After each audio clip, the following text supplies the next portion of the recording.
Fani Monada di mana nih? Fani, posisinya di Jogja atau di luar Jogja? Di mana? Jogja. Oh, di Jogja ya. Assalamualaikum warahmatullahi wabarakatuh. Selamat siang.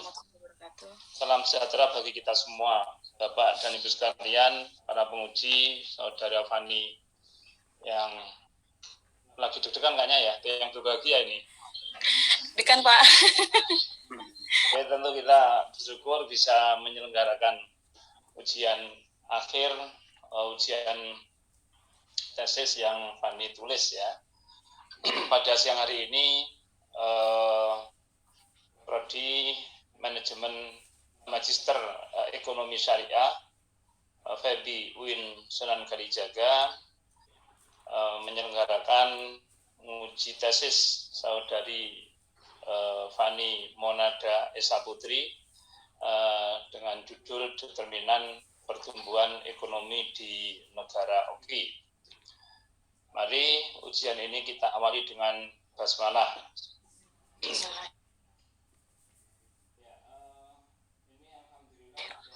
Lengkap, jadi Pak penguji 1 Pak Tausigi kayaknya ya, dan penguji 2-nya Pak Gafur. Alhamdulillah bisa bergabung. Fani sehat toh? Sehat atau gimana? Siap untuk diuji ya?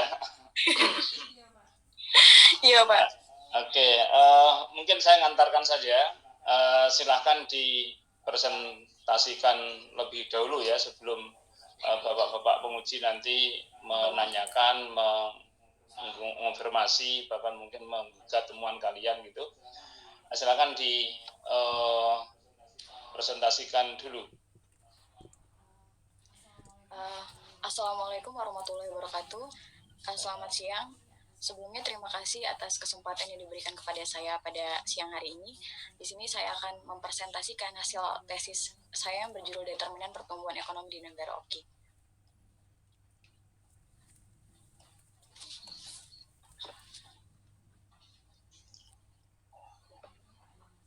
Bentar Pak, ada masalah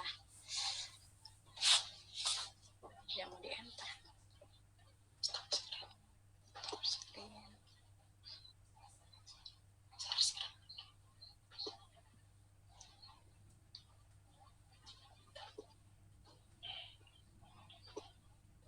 Izin off kamera sebentar ya Pak ya, belum istirahat ini.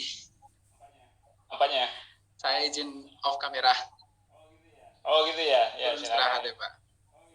Oh gitu. Santai aja, saya juga menemani Pak Taos. Oh iya, siap. Mohon maaf Pak, tadi ada kesalahan. Ya, silakan. Ya. Yang melatar belakangi penelitian ini adalah dewasa ini pertumbuhan ekonomi adalah hal yang sangat penting karena indikator untuk mengukur kesejahteraan suatu negara dilihat dari pertumbuhan ekonomi. Sukirno sependapat bahwa dengan mengamati tingkat pertumbuhan ekonomi yang tercapai dari tahun ke tahun dapat menilai prestasi dan kesuksesan suatu negara. Nah, di sini BPS mendefinisikan bahwa GDP menjadi salah satu indikator yang sangat penting. GDP pada dasarnya merupakan jumlah nilai tambah yang dihasilkan oleh seluruh unit usaha di suatu negara. Nah, dari grafik yang ada di samping menunjukkan perkembangan GDP di negara Oki. Di sini cukup jelas dilihat bahwasanya GDP di negara Oki sangat berfluktuatif dari tahun ke tahun. Di sini yang posisi pertama itu GDP tertinggi di negara Uni Emirat Arab, kemudian Arab Saudi, yang ketiga adalah Mesir, Indonesia posisi keempat. Kemudian maaf sebelumnya, yang pertama adalah Uni Emirat Arab, yang kedua adalah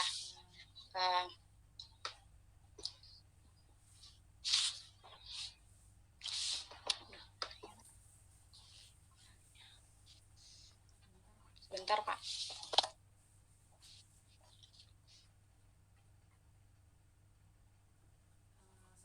Sangat berfluktuatif.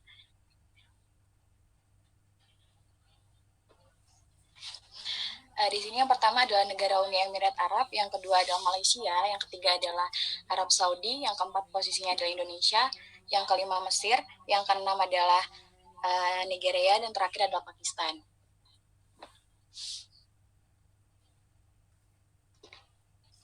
Selain itu, faktor penggerak lainnya dalam meningkatkan pertumbuhan ekonomi ialah perdagangan internasional. Sejalan dengan Menkyu bahwa perdagangan yang dilakukan antar negara akan memberikan keuntungan. Di sini Menkyu juga berpendapat bahwa adanya hubungan antara pengeluaran pemerintah dan pertumbuhan ekonomi, di mana ketika pengeluaran pemerintah dialokasikan kepada infrastruktur akan meningkatkan pertumbuhan ekonomi. Nah, selain dari itu, pertumbuhan ekonomi erat kaitannya dengan pertumbuhan penduduk. Di sini Malthus menjelaskan bahwa adanya hubungan geometris antara pertumbuhan penduduk dengan pertumbuhan ekonomi. Ketika pertumbuhan penduduk meningkat, maka akan berdampak pada kelangkaan sumber daya yang akhirnya akan menghambat ekonomi. Selain itu, pembangunan manusia yang menjadi salah satu faktor yang sangat penting bagi pertumbuhan ekonomi. Sumber daya manusia yang berkualitas tentunya akan mendorong pertumbuhan ekonomi di suatu negara. Berdasarkan latar belakang di atas, rumusan masalahnya ialah sebagai berikut. Yang pertama, apakah perdagangan internasional, pengeluaran pemerintah, pertumbuhan penduduk, indeks pembangunan manusia, angkatan kerja, dan indeks demokrasi berpengaruh terhadap pertumbuhan ekonomi di negara OKI? Nah, di sini adalah telah pusaka ringkasan hasil penelitian dari penelitian sebelumnya. Yang pertama adalah Jordan dan Aita, tahun penelitian 1970 sampai 2005 di negaranya Namibia. Dengan variabel ekspor di sini, ekspor berpengaruh positif signifikan terhadap pertumbuhan ekonomi. Kemudian yang kedua, penelitian dari Endang Tridewanti tahun penelitian 2008 sampai 2017 di Tulungagung dengan variabel penelitian ekspor pengeluaran pemerintah angkatan kerja. Di sini ekspor berpengaruh positif tetapi tidak signifikan terhadap pertumbuhan ekonomi, sedangkan variabel pengeluaran pemerintah angkatan kerja berpengaruh positif signifikan terhadap pertumbuhan ekonomi. Yang ketiga adalah Kartika Sari tahun penelitian 2009 sampai 2016 di Kepulauan Riau dengan variabel ekspor impor investasi. Di sini ekspor berpengaruh negatif tidak signifikan terhadap pertumbuhan ekonomi, sedangkan impor berpengaruh negatif signifikan terhadap pertumbuhan ekonomi, dan investasi berpengaruh positif signifikan terhadap pertumbuhan ekonomi. Kemudian penelitian dari Indrian Savitri tahun penelitian 2007 sampai 2014 di Aceh dengan variabel penelitian jumlah penduduk dan IPM diproksikan dengan pendidikan. Nah, di sini hasilnya jumlah penduduk berpengaruh positif signifikan dan juga pendidikan juga berpengaruh positif signifikan.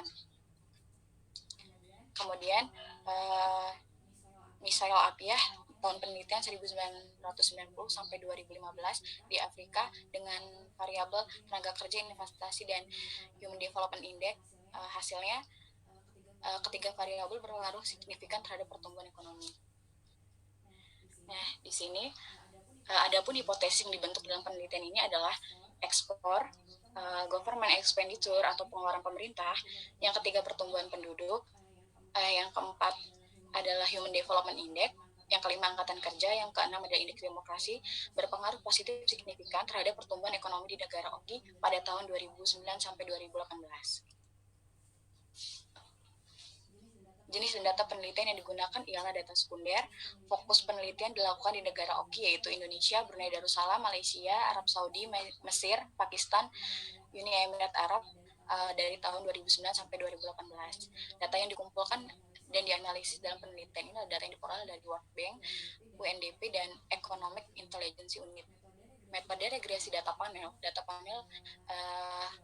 ialah merupakan ada 3 model. Yang pertama ialah common effect, fixed effect, dan random effect. Teknik analisis datanya, yang pertama analisis data statistik deskriptif, yang kedua analisis estimasi data panel. Yang pertama itu dilakukan uji coba dan uji asesmen, kemudian analisis hasil uji hipotesis, yang pertama uji F, uji T, dan uji koefisien determinasi. Nah, di sini adalah tabel hasil uji statistik yang mana jumlah observasi, nilai maksimum, minimum, dan rata-rata serta standar deviasi pada masing-masing variabel. Kemudian di sini hasil uji data panel. Di sini uji data panel itu ada 3 model. Yang pertama CEM, FEM, dan REM. Nah, dari ketiga model itu dipilih model mana yang terbaik. Kemudian setelah dipilih model mana yang terbaik, dilakukanlah uji coba dan uji asesmen. Di sini yang terpilih adalah di uji coba dilihat dari probabilitasnya di bawah 0,05 atau kurang dari 0,05. Maka yang dipilih adalah model FEM. Kemudian dilakukan uji Haseman lagi. Di sini juga hasilnya probabilitasnya di bawah 0,05, maka yang terpilih adalah model FEM. Nah, ini hasil regresi FEM. Di sini variabel ekspor berpengaruh positif tetapi tidak signifikan terhadap pertumbuhan ekonomi, maka hipotesisnya ditolak. Yang kedua adalah government expenditure dengan hasil positif signifikan, maka hipotesisnya diterima. Kemudian pertumbuhan penduduk hasilnya positif tetapi tidak signifikan, maka hipotesisnya ditolak. Yang keempat, Human Development Index hasilnya positif signifikan, maka hipotesisnya diterima. Yang kelima, angkatan kerja hasilnya positif signifikan, maka hipotesisnya diterima. Yang terakhir adalah indeks demokrasi dengan hasil positif tetapi tidak signifikan, maka hipotesisnya ditolak. Kesimpulan dari penelitian ini adalah ekspor, pertumbuhan penduduk, indeks demokrasi tidak berpengaruh terhadap pertumbuhan ekonomi, sedangkan variabel government expenditure, Human Development Index, dan angkatan kerja berpengaruh positif signifikan terhadap pertumbuhan ekonomi di negara OP. Sekian presentasi dari saya kembalikan ke Bapak Yazid selaku moderator.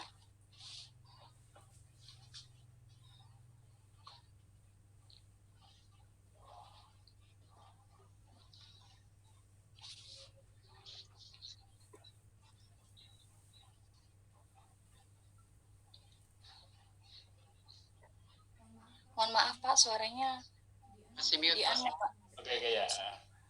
Oke, saya ulang lagi ya. Coba di pendahuluan slide 3 itu.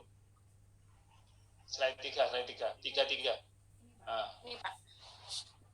Ini negara mana gitu, ada enggak ini? Oh, negaranya Pak.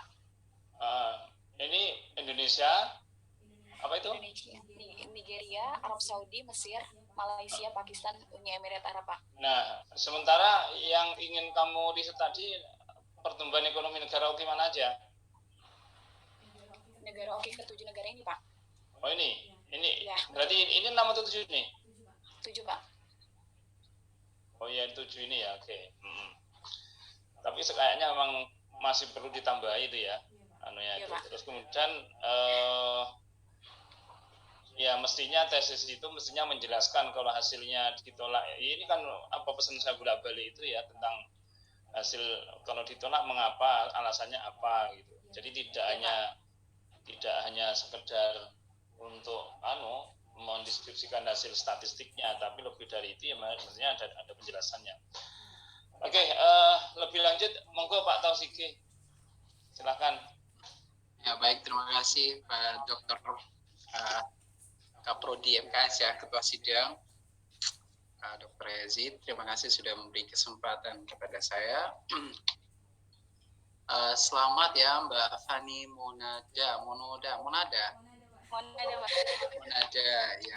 Terima kasih. Selamat, Anda sudah sampai tahap munakosa pada hari ini ya.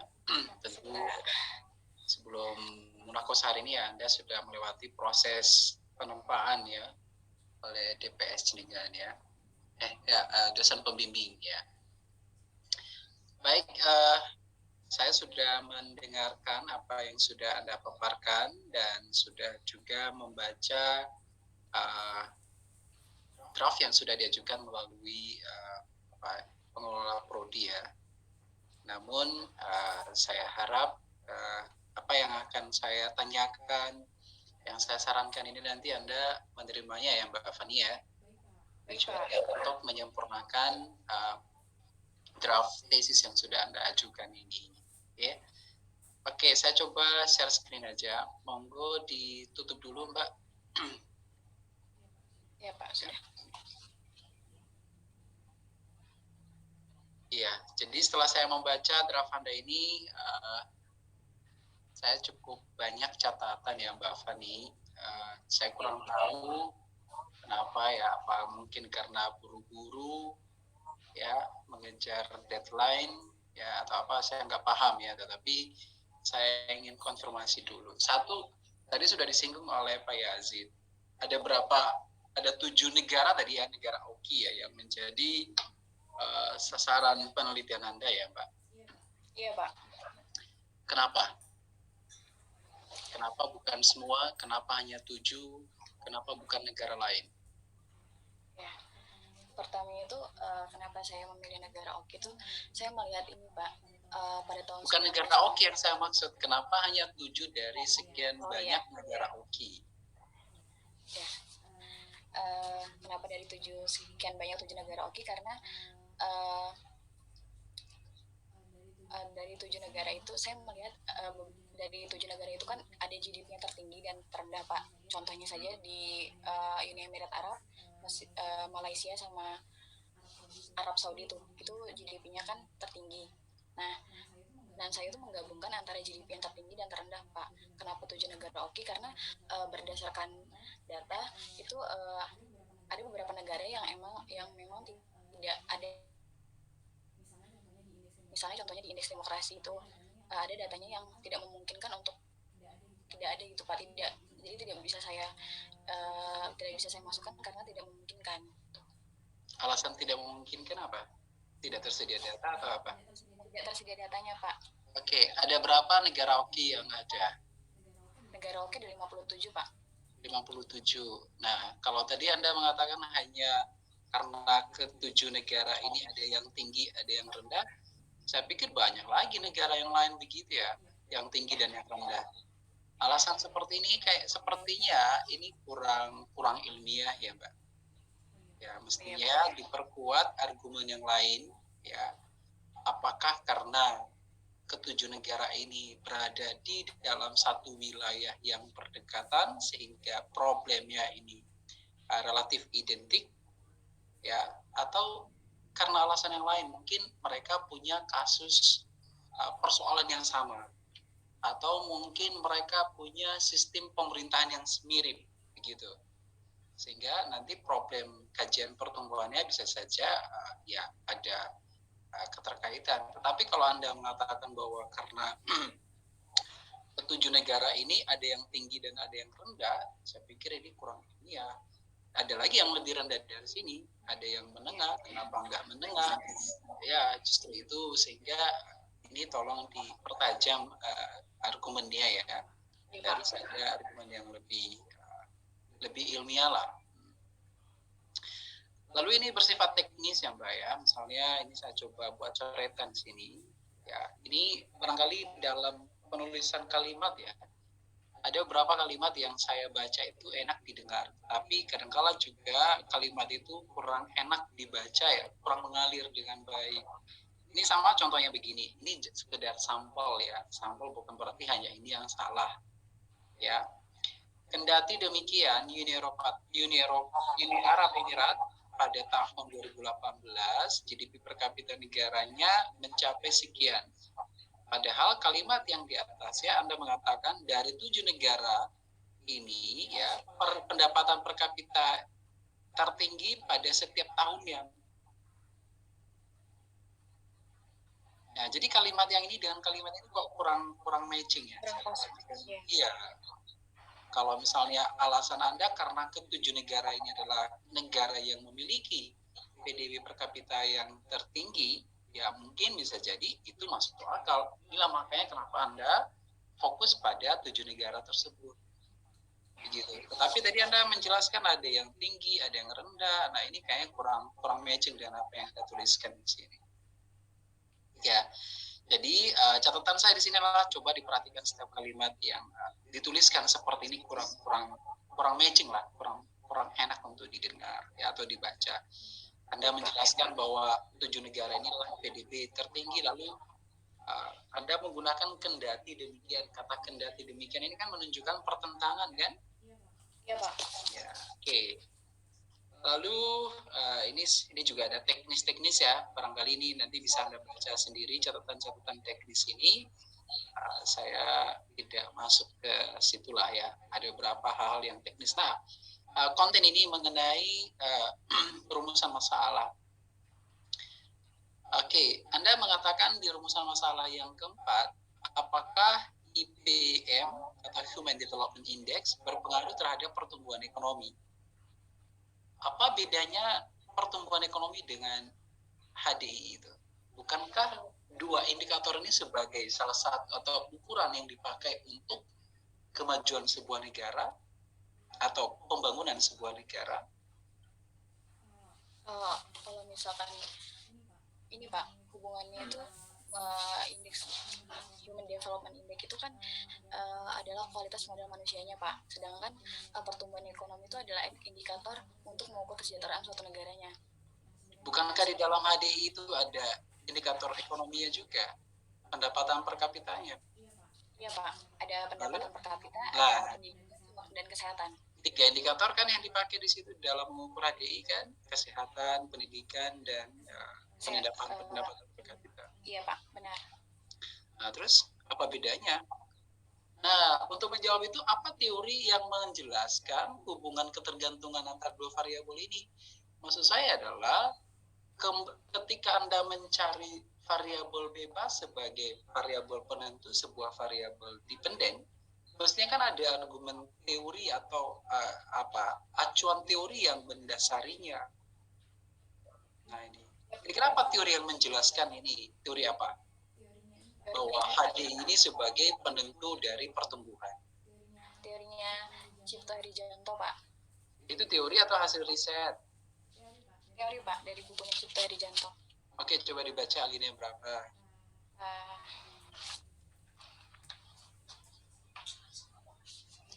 Di sini pembangunan manusia merupakan salah satu faktor dalam pertumbuhan ekonomi di mana sumber daya manusia berkualitas dan memiliki produktivitas tinggi sehingga mampu meningkatkan efisiensi kegiatan ekonomi Pak. Teori itu? Iya, dari Pak. mana, buku atau apa itu? Karena setahu saya kedua variabel ini kurang pembangunan gitu. Ya, pembangunan sebuah negara ini bisa diukur dengan PDB atau menggunakan HDI begitu. Nah, kalau misalnya ini adalah sebagai dua buah variabel ukuran pembangunan sebuah negara, lantas bagaimana hubungan keterkaitannya? Ini saya agak kurang paham ya. Barangkali kalau ada beberapa riset yang melakukan itu, saya pikir mungkin riset yang kurang tepat ya, tidak memahami konsep kedua variabel ini. Ya, tetapi kalau kita bagi step ekonomi syariah kan harus paham gitu bahwa variabel ini adalah dua buah variabel yang mengukur tingkat kemajuan sebuah negara. Kalau variabel pertumbuhan ekonomi ini hanya parsial yang diukurnya dari sisi ekonominya saja, sedangkan AD itu melihat lebih luas lagi, yaitu ada unsur pendidikan, ada unsur kesehatan yang di dalam begitu. Nah, jadi saya masih belum bisa menerimanya. Barangkali nanti coba dikaji lagi apa iya ya bahwa IPM ini, karena nanti ada jawabannya di sini ya, saya coba cek di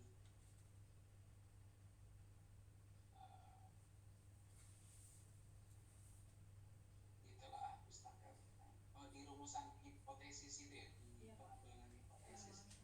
Nah, ini variabel HDI, coba dicek ini perdagangan, ini pengeluaran pemerintah, pertumbuhan penduduk, ini ini apa ya, pertumbuhan penduduk ya, HDI ya. Anda mengatakan menurut Solo, mana ada Solo menjelaskan hal itu? Solo yang mana Anda maksud?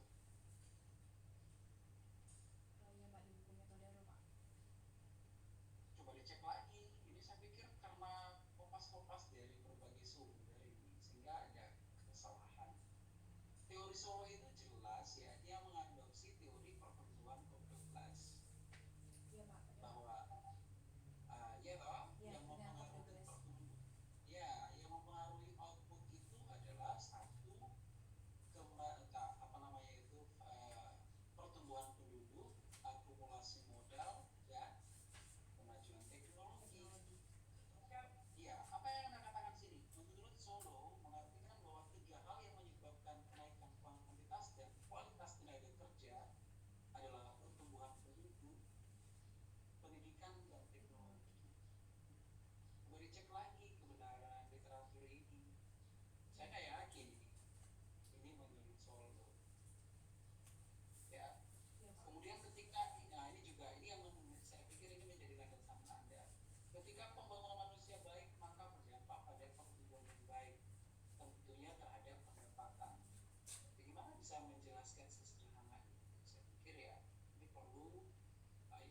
kan sedang